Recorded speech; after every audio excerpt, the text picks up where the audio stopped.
Our children are struggling with many things. They don't know how to read a clock, they don't know how to write, they don't know how to read, and they don't know how to do some of the things that are so basic. And to you, you may not be aware. If you think I'm lying, take a moment right now. Call your child and give them an assignment. Tell them, what time is it using this analog watch? Ask them to read a paragraph from any material that you have around. Tell them to do some basic calculations. You'll be surprised at the crisis that you are having. You know, a very, very bright kid. And let's say at the time when I asked 8th, 9th grade or so, the kid couldn't tell time. And he knew what time it was, but he couldn't read the face of a clock. And the reason for that is he'd never had to. He grew up as a digital being. We need to take stock and we need to ask ourselves, what can we do to help our children? Welcome to GrowTech. This is a place where masters gather to transform the ordinary into masterpieces. If you've not subscribed to this moment, take this special time and subscribe, hit that bell so that next time I produce a content like this, you get it right on time.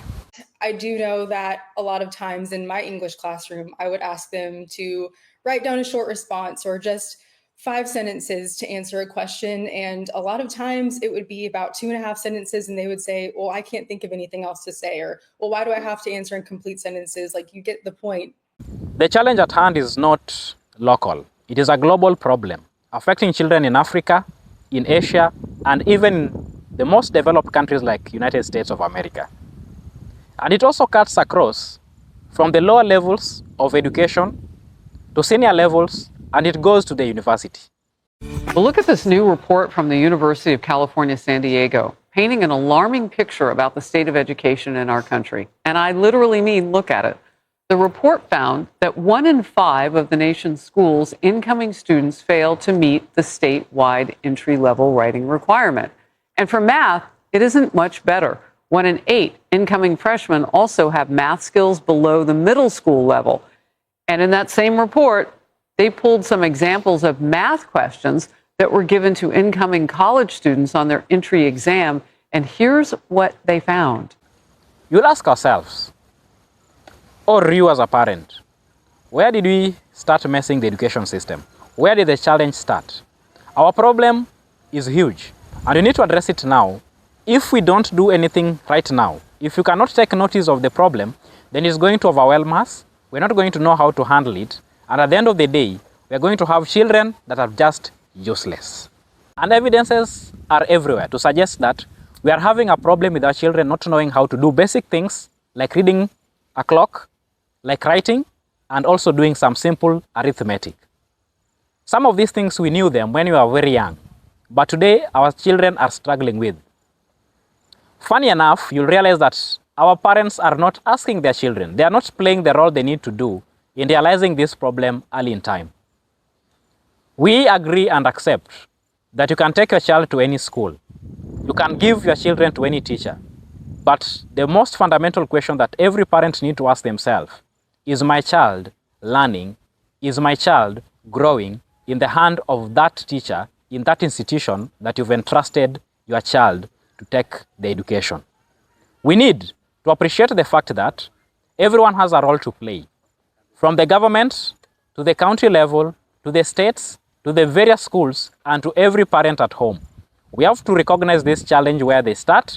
We need to know how they develop, because it's very unfortunate that while your child is still in preschool, you are not able to know that they are not able to read the alphabets.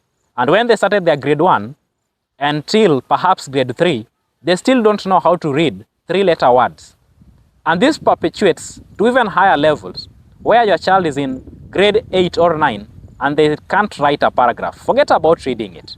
The crisis goes, and even today we have children who are in junior school, and these children cannot read, they cannot write, but you are giving them examination and preparing them to go to senior school. Now emerging that majority of the learners in junior secondary are not able to write numbers in words up to 100 or thousands, while others are unable to perform combined tasks such as plus, minus, times, and division.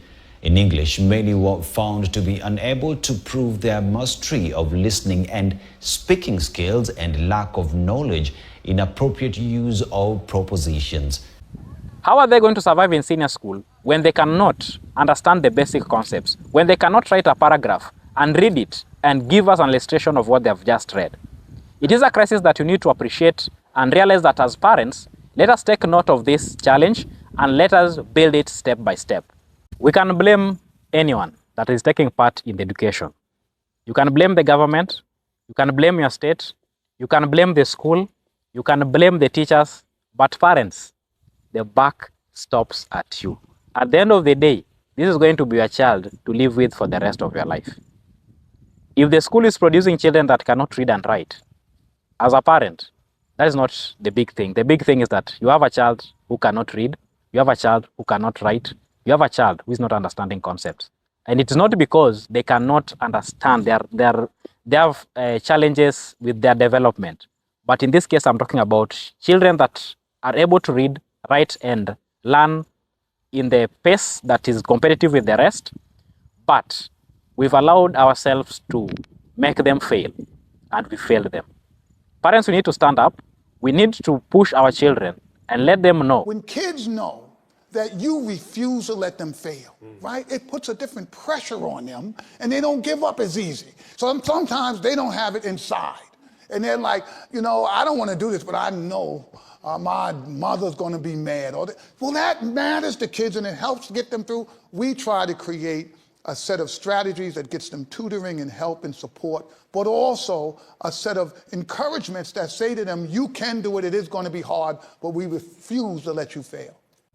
The last person that is going to let his child or her child to finish school not knowing how to do basic maths, not knowing how to read, not knowing how to write, is you, a parent that is listening to this conversation today. You have a big role to play, and you better start playing it today. Don't leave it for teachers. Don't leave it for school. Don't leave it for government. We are not going to complain at the expense of our children's future. Their future is bright. Let us build it. Let us be the parents that played a critical role when all the challenges are not easy for our children. They're going through a lot, and we have to support them to help them succeed. Let us help them to be literate. Thank you for watching this video to the end. This is Grotech, and see you on the next one. Take care of yourself.